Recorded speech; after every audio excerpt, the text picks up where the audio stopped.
coming here today. Can everybody hear okay? You can see me okay? I can't see, it's a little too bright in here. They said this was going to be the Wild West of cybersecurity, so I thought you have to show up dressed for the part. So I brought along my hat, and I hope you will learn something today. It's my pleasure to introduce our panelists. We have three people here who know a lot about cybersecurity. And the first I'll introduce is Ryan Bowery, Principal Solutions Engineer from Clarity.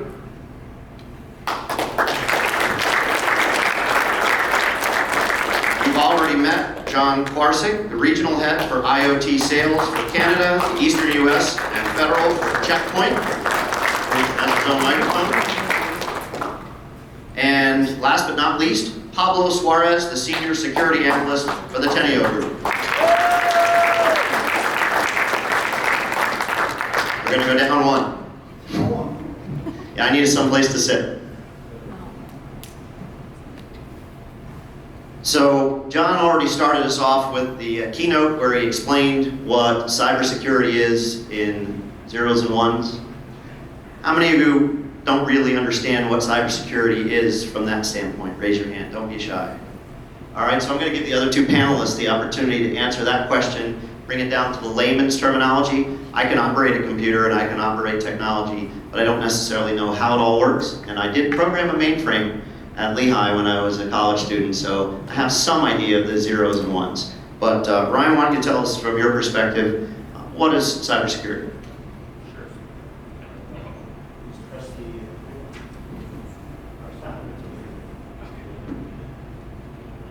I can spell mainframe. All right. I know cybersecurity, I don't know microphones. So to me, if I'm going to boil this down to a simple term for cybersecurity, getting out of the zeros and the ones and all the fun binary that we love to talk about and go on and about, and when we talk to our family, they have no idea what we're talking about at the end of the day.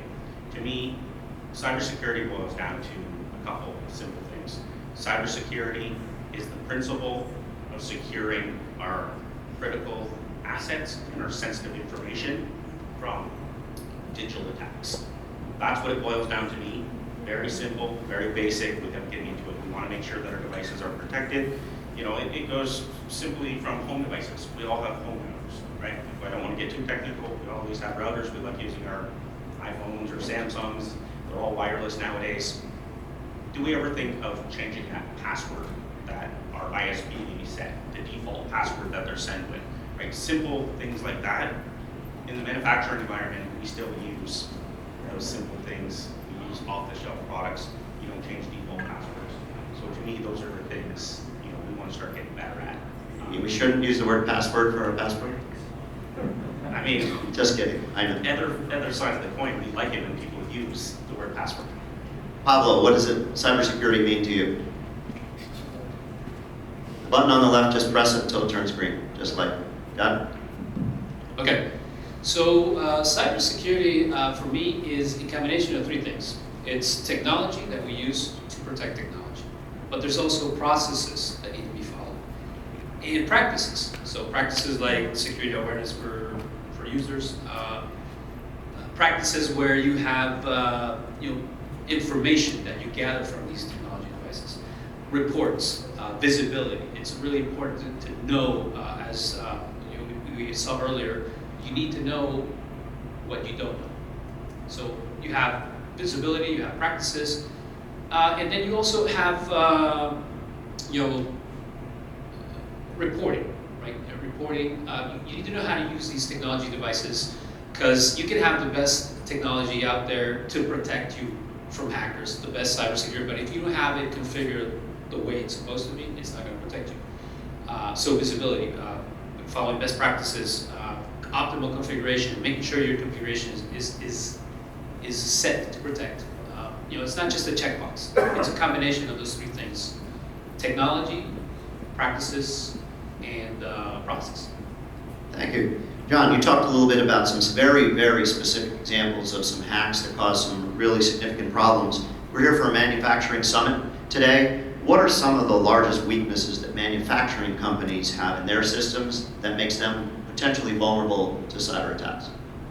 So this is keeping the manufacturing network separate from the IT network. We're seeing a convergence of both. So a lot of companies, what they do is they call it air-gapped, meaning it's sitting in a separate building, it's got its own separate network, and they think they're cool. But guess what? We are seeing a convergence of IT and OT. I'll give you a good example. A lot of companies, a company that begins with a P that makes vaccines, they're building a brand new building down in New York, headquarters, in Hudson Yards, 60 stories. And they're starting from the ground up. So the structure's up. They got automated toilet dispensers by Georgia Pacific, so that when the paper's out on the 42nd floor in the women's room, someone gets a notice and they can go up and replace it. But they also have biometrics and security going into certain areas of the building. They have automatic lighting, GE lighting 5000. You'd think that's, and plus they have HVAC systems, that's all OT, but guess what? It's all run by IT, and we're seeing it go together. With manufacturing, in their manufacturing plants, so 25 manufacturing plants in the United States, they have some very sophisticated stuff, and they're worried about it. They're worried about, where are the holes here? Our IP is very, very important. So I would say the biggest thing for manufacturing is don't take it for granted just because your manufacturing facility is separate from your IT. Don't take that for granted, and take a look at protecting it all by first getting visibility. Thank you. Pablo, how can some manufacturing or other companies educate themselves and their employees on the risks of cyber attacks in today's world? I mean, there's a couple things, educating users. There's products out there. One of them we recommend is KnowBe4. So it does security awareness training for users.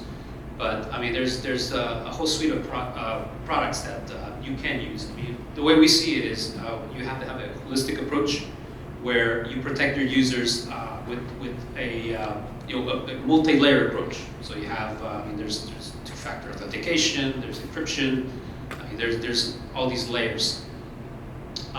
So you definitely want to have that holistic approach, but you also want to protect every single threat vector, whether it's mobile, cloud, on-prem, or hybrid cloud or whatnot. You mentioned systems earlier. I know some people work in companies where they're not allowed to use their computer, their office computer, for anything but office work. Somebody decides over their lunch break they just want to go shopping. They go to a website, and now they end up downloading something onto the computer. How do companies and how do employees work together to see that that doesn't happen? So, I mean, again, it comes down to the entire suite of products that you're using. You have to have an endpoint solution. Endpoint solution is going to make sure that there's policy around that endpoint to lock the system, protect it from malware, protect it from account takeovers, whether you're buying something on the internet or using a specific app on your phone to purchase, whether it's Amazon. I mean, there's inspection going through these systems that is protecting the user. A lot of times the user makes a mistake where because of the user you got compromised. But again, it boils down to that multi-layer threat detection and prevention response. So you got to have that multi-layer approach. Thank you. Ryan, how do companies know, what is their first notice that they've been breached? So that's something that we struggle with all the time. Oh shit. Yeah. You may hear that from time to time, yes. That's the technical term, right? It's a lot of sleepless nights, usually once we find out. However, in most cases, there's some interesting topics and some interesting CEOs that have made comments on this. One from the CEO of Cisco said there's two types of people in this world, or two types of companies in this world, the ones that have been hacked and the ones that don't know they've been hacked. Pretty bold statement, but at the same time, there's other statistics out there showing that an intruder is in your system for over 200 days before we even know somebody's in our system. They're hiding their tracks, they're in there, you're not noticing it, you're not looking for certain indicators of these compromises. So to notice somebody's in there, building off of that endpoint protection, we want something that's going to log what's happening within our systems. We want something that's going to alert us to something.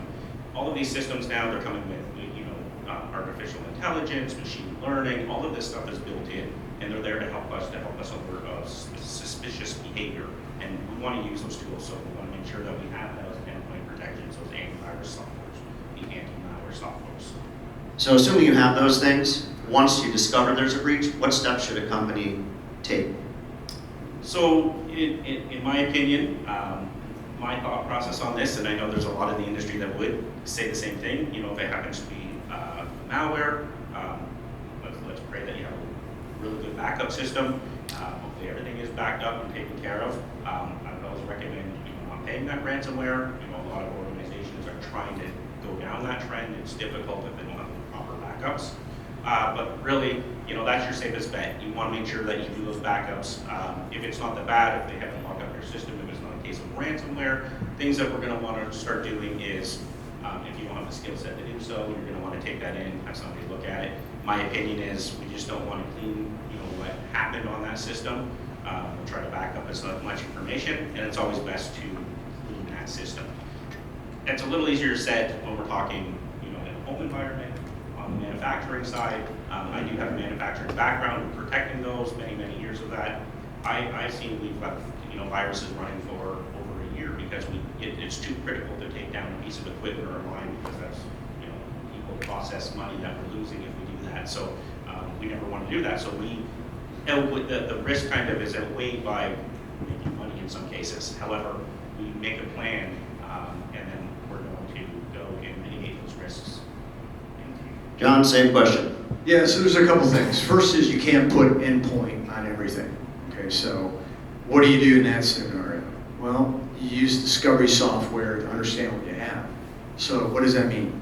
Know where the assets are, understand the IP address, know when they got on your network, who has access to those networks, is this behaving the way it should be behaving? Is this device, whether it's a manufacturing device, whether it's a radiology piece of equipment, you name it, is it behaving like it should be? And then understand, you know, if something hits the fan, you know, what can we do about it? Fortunately, you can put policies in and you can quarantine this stuff right away, but you gotta have the discovery piece in there first. The second thing is you can actually patch it. And what I mean by that is you can keep the systems up and then you can quarantine it and then you can actually start working on the patches downstream. We got cameras in here, right? We do, I believe, somewhere. And guess what? You can't patch cameras. You can't. You can't put software on it. What happens if someone gets in there? They're all IP, they're all going to some security place here on this campus. So you gotta understand how these cameras are behaving, you know, what the behavior is against all the other cameras that are like it. And then manufacturers, they got a big problem because you gotta keep your systems up and running. So it's best to put this stuff in advance, at least on the discovery side, know what you have. And then secondly, build the policies against to do the remediation he's talking about.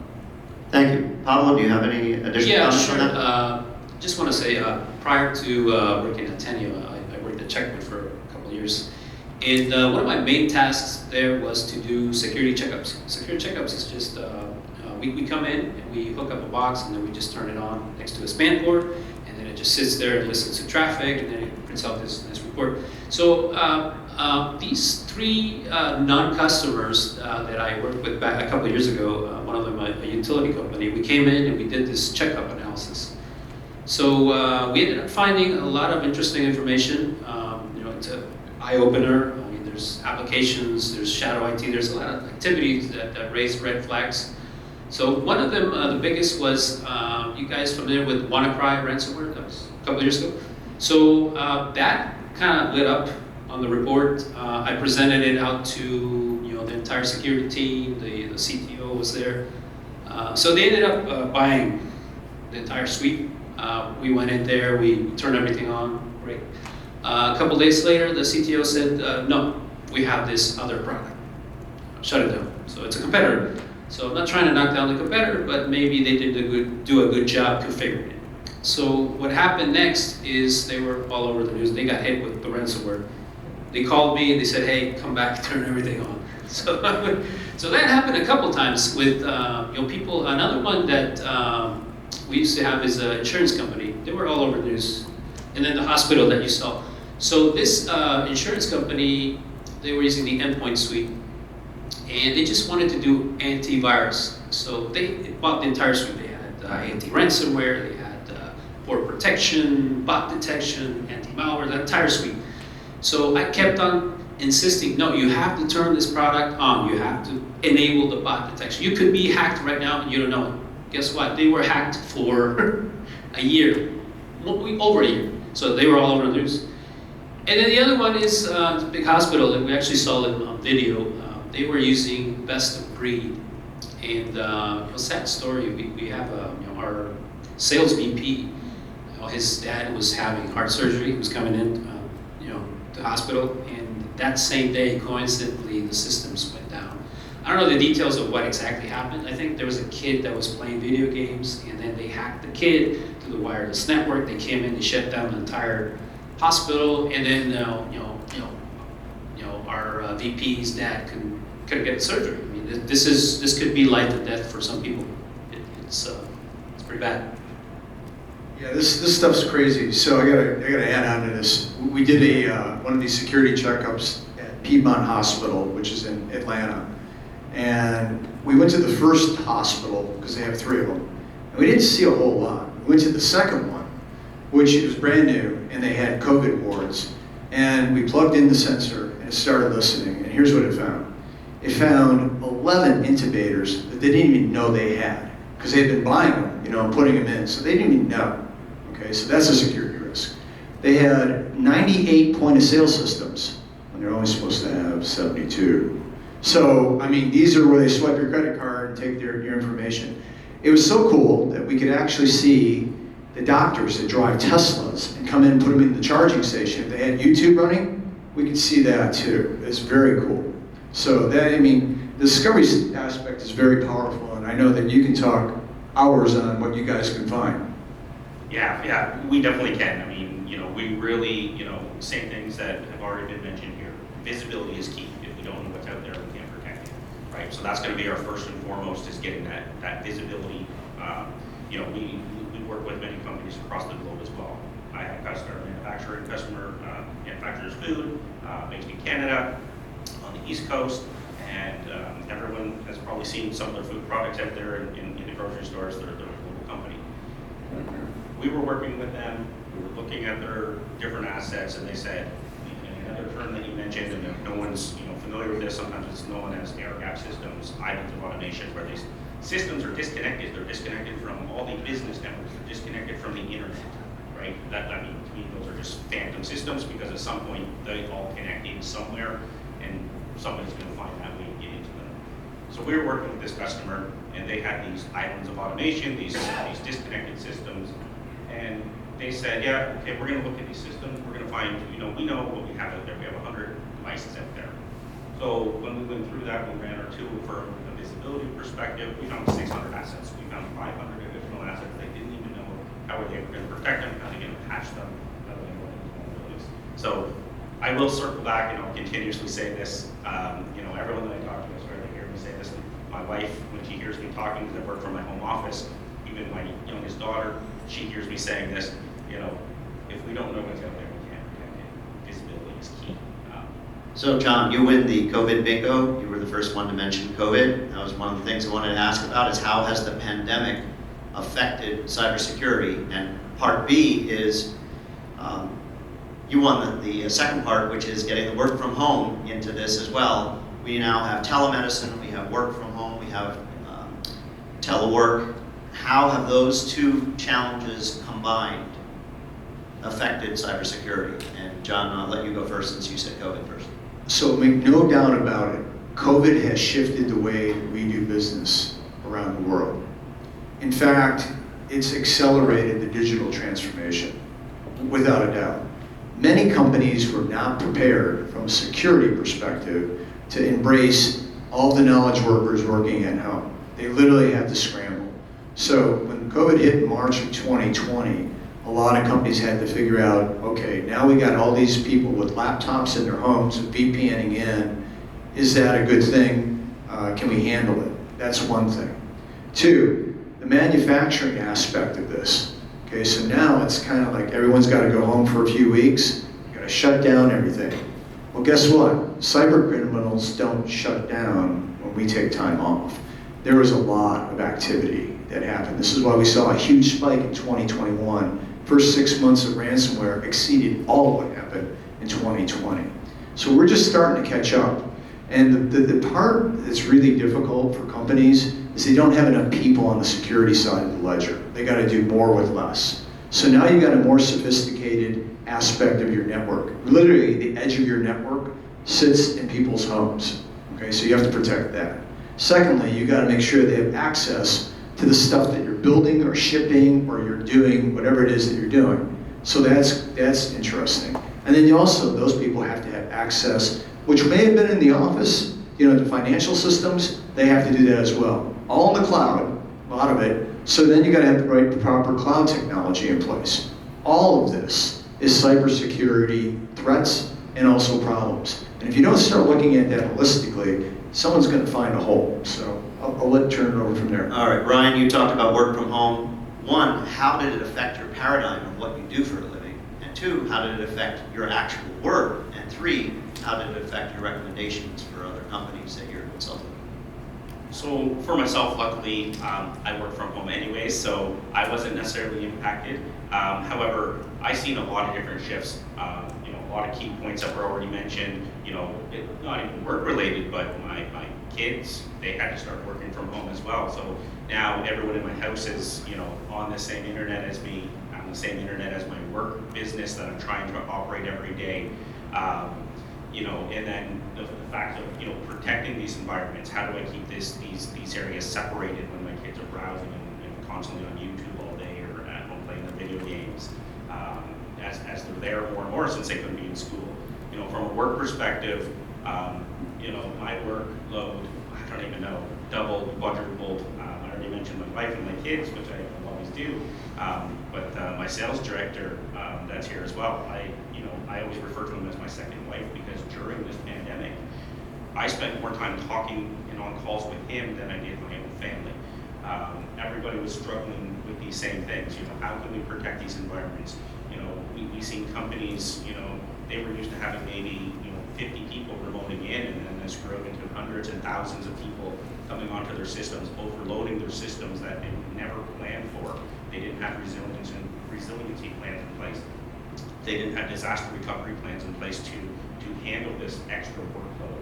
So we've seen that shift. You know, we obviously in my company, I'm sure, you know, a lot of us, we just got a lot busier really quick. You know, a lot of people wanted this remote access capability to be able to get in and secure. For the fact that, you know, it's great that once we get these people in, we offer licenses so they can get in remotely. Well, now how do we monitor what those employees are doing? Not from a point of micromanagement or seeing, you know, they're browsing this or that. We want to see that anomalous behavior, because it's always the weakest link. Hackers, if you research hackers are great, they're smart, they're brilliant, but they're lazy. So they're always going to take the easiest path to get into an environment, and in most cases, it's going to be a home user's computer that isn't as protected as much as a corporate environment, even wireless. So we always want to make sure, from our point of view, when we're monitoring these remote people coming in, you know, what are they doing? Are we noticing that anomalous behavior? Are we noticing that they have anti-malware installed on their computers before they touch our endpoints and our Thank you. Pablo, can you talk about a little bit of what you do as a security analyst? Are you involved in the setup of a security system? Are you contacted when someone suspects they might have a breach and they need to bring in an expert like you to determine what happened? And tell us a little bit about that so the people in the audience will actually understand how they can get an expert in to evaluate what their needs may be. So a lot of what I do is I help out customers deploy their technology the best possible way. I do project work, and we also do engineering as a service for regular customers. So a lot of that is engineering, supporting, building, deploying, troubleshooting, assisting with you know, layer 3 activities, whether the customer needs. You know, we specialize a lot in checkpoint software technologies. But talking a little more about the you know, COVID situation, you know, for us, you know, the workload, you know, tripled. You know, a lot of people wanted to buy a VPN, and then all these new products came out. Anyone familiar with the term SASE, SD-WAN, so all these products. So we help you know, customers configure these technologies, integrate with their existing environment. I think a key one that is really important is you talk about, you know, breaches. You know, working from home. You people that have, let's say, the admin password to AWS. And we see this happen where the system is not protected. So identity management is really important. Those credentials need to be stored in a secure safe. They need to be protected. Privilege escalation needs to be controlled. And then there's two-factor authentication. So, even though you have that admin password, you have to have a multi-layer approach for protecting your passwords. So we help customers also with multi-factor authentication, whatever product they're using to integrate with their system. Can you explain that two-factor authentication, how it works in a work setting versus a personal or a home? Yeah, so a lot of people use the free version. You guys familiar with Microsoft Authenticator, Google Authenticator? There's tons of them out there. A lot of software companies, for example, your free Hotmail or Facebook, whatever it is you're using. That's old, right? So you can tie in your free app. Just hit the checkbox and then you can use it. But there's more advanced features where you have a specific integration. For example, VPN is key. So you can tie in your VPN with multi-factor authentication. I think the top one out there is Okta, but there's also Microsoft. So with Microsoft, you set up your conditional access in the cloud, and then it points to a RAID server. So you tie that into your app. So with multi-factor, what you can do is you can receive a text message and then key in the number, or you can use the app. The app will give you a number, that's your second factor. Or you can get a phone call, or it doesn't matter. You have multiple options. If you want a button that says, yes, authenticate, you can do that as well. But there's different products out there depending on what apps you're using. So how many people bank online with their phones? How many people have Venmo? Apple Pay? If you don't have two-factor authentication on your phones, you gotta get it. Seriously. I know more people have gotten stuff stolen off their phones because they didn't have it. Google has it, it's easy, Microsoft has it, but get it on your phone. It's a little bit of a pain, it takes you 5 seconds to log on, but gotta get it on there. If you don't have endpoint security, like we sell from our company at Checkpoint, so I'm good, but man, get it on there because I know more people have gotten hacked. They got into their Venmo account, they got into, their, you name it. So please, please, please, please, please do it. So I'm going to give any of you that jump in first a couple of topics I just want to have you think about, freely associate with these concepts and whatever floats your boat. 5G networks, credit card security, password breach. Should you change your password if you've been notified that your password might have been the subject of a password breach? Go. So I'll do my best Arnold Schwarzenegger if you get an alert. Do it now! Yeah, so how trustworthy are those when you've been notified by one of your security protocols or apps or wherever? I know I get these that says your password might have been involved in a breach, you should change your password. Sneaky. Yeah, those come out quite frequently. You'll get it from PayPal, you'll get it from your bank that, hey, we did this. And, the potential attackers are getting quite crafty nowadays where they can copy an entire website, they can copy emails. It looks pretty much identical to exactly what you're getting. My recommendation on that, if you get one of those notices, take it somewhat seriously, but don't click the links in there. Open a browser, go to your bank, go directly to PayPal. Do not use the links because it's those links that are going to redirect you to a system, and that's where you're going to become compromised. They're just going to have like a username password type scraper that's going to look there. You're going to try to enter your information there, and it's just going to take that information. They have multiple ways of doing it. But just go to the site. I would always recommend it. There's also free websites out there.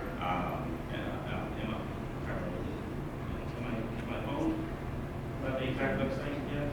You can Google in my phone. You can put in your email address there, and we'll show you if your username or your email address has been compromised in any breaches.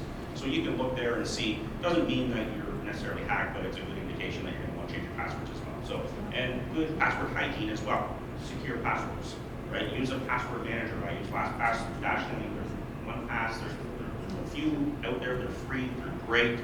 Use a reputable password manager. Change your passwords frequently, and obviously go directly to the store or to the website to change your passwords. I'll volunteer one from emails that I receive. If you look at the email address and hover your mouse over the email address in the from line, if it isn't what it says it is, and it says Suzy Q ABC 1079, it's probably not MSN, or it's probably not Google or PayPal. They're able to use it and name from address with something, but the actual email address is something completely different. And if they've got bad spelling, it's probably not coming from corporate America. Pablo, any suggestion on that? Yeah, also pay attention to the grammar. There's going to be typos in there. In some cases, I got one the other day that looked very, very real, and it came from Microsoft, and there was 2 Fs. I didn't have my glasses, so I'm like, okay, almost got me there. But pay no attention to anything. I mean, there's going to be texts. There's going to be, all of this is phishing. There's going to be phone calls. There's the guy from the Social Security that's, coming to get you because you didn't pay your taxes, or you get all these. And then there's social engineering. So social engineering, there's, you might get a call from a guy who says, hey, I'm you're the admin. I just changed your password, and you're like, no, yeah, I changed it. No, it works. Which one are you using? You just give it out. I mean, sometimes there's people with very, very highly skills that they get you, and people fall for this. The same thing with the scammers. Since COVID, there's a lot of scammers, and they talk you into giving information. And they scare you. They're like, okay, your computer's been hacked. There's also one where they send you an email. They say, hey, we got you on recording on video, and you're doing some nasty stuff there, and we're gonna send this video to all your contacts if you don't pay this money. And then this is all information that you can get from Facebook or for Instagram or anywhere. They grab 2 or 3 friends, from your list, and then they're like, I'm gonna send them to all these people, and you freak out, right? People end up paying, they fall for it, and it's all scam. It's phishing, it's social engineering. Again, I highly recommend security awareness training. They go through all of this in detail, and how to train users on what's out there and how to protect yourself from it. Thank you. We've got time for one more question, but I want to ask one of the audience. By a show of hands, how many here work in the manufacturing industry? Raise your hands. All right. How many of you work in the service industry? How many work in some other industry? All right. So the 3 gentlemen up here, one piece of advice for everyone in manufacturing, service, or any other industry from a cybersecurity standpoint. John, I'll let you start. So for the service industry, you're going to have employees because that's what you do. Put good policies in place. It's technology, people, process. Help educate your employees and tell them the importance of it. Even if it's just doing it on their own phone. Just help them along. That's the biggest thing you can do. Pablo? Definitely process, secure technology. We help our customers secure their technology and implement these processes. We have a process that we enforce on a lot of our customers. We call it the Red X report. It's basically continuous visibility, continuous improvement, and attention to detail. We actually have a PDF printout of that if you guys are interested in looking at it. And Ryan? So manufacturing, which I love. So I would say look at it from 2 aspects. We want a top-down approach, buy-in. We need people with the purse strings that are going to allow us to buy the tools that allow us to protect or replace equipment that is vulnerable. From the bottom up, when we're working in the manufacturing environments, I would like to see people get away from the term, it's never going to happen to me. We don't have anything to hide. Come and get it, it's not going to hurt us. We need to take that. We're inherently insecure by design in the manufacturing environment, and we need to start doing a lot better because we're the things that in those environments that need. Thank you all for all of this excellent information on cybersecurity. I want to open it up for just a couple of questions before we hit the end of this. If there are any questions from the audience that they have not covered with their exhaustive presentation, I will tell you they all told me they could talk for an hour on each question, but we told them that we wouldn't have enough time for that. So any questions in the audience? Yes, sir. Thanks for your presentation. Can you talk a little bit about... Microphone's coming, right behind you, off your left shoulder. Can you talk and speak to the issues with security risk or cyber risk with bring your own device and work from home situations? Anybody? So bring your own device introduces risk to the organization. So if you have, depending on your company policy, if you allow that, that system, I mean, we talked about zero trust. I mean, you can't trust that device. It has to follow a process. So the process is, it has to have endpoint security. It has to have encryption. It has to have privilege monitoring. I mean, it's an entire suite of products. Because that might introduce some risks. If you have, for example, SOC 2 compliance, that's going to get you in trouble. So it's going to break your compliance. So it has to follow a process in order to be vetted. Any other questions? Don't be shy. You've got 2 minutes. Yes, sir. So you had mentioned Azure earlier. Can you talk to us about how that is helping or not helping in the ways that we think it is? How cybersecurity is helping or not? Azure, using Azure. Oh, using Azure. As password management or protection, as we obviously extend these user accounts to our staff, or is it actually doing what it's saying it's doing, or not? So I would say, I mean, it is Microsoft, so it's a good decision to go with Microsoft. They do put a lot of money into securing their environment. However, we have to, each and every one of us has to do our own due diligence on top of that. Security is always, it's going to boil down to that weakest link again, right? I hear all the time, if I go back to a home router, for instance, they talk about, the encryption of these routers and web and WPA2, for instance, and they say WPA2 is unhackable. Well, it's not true.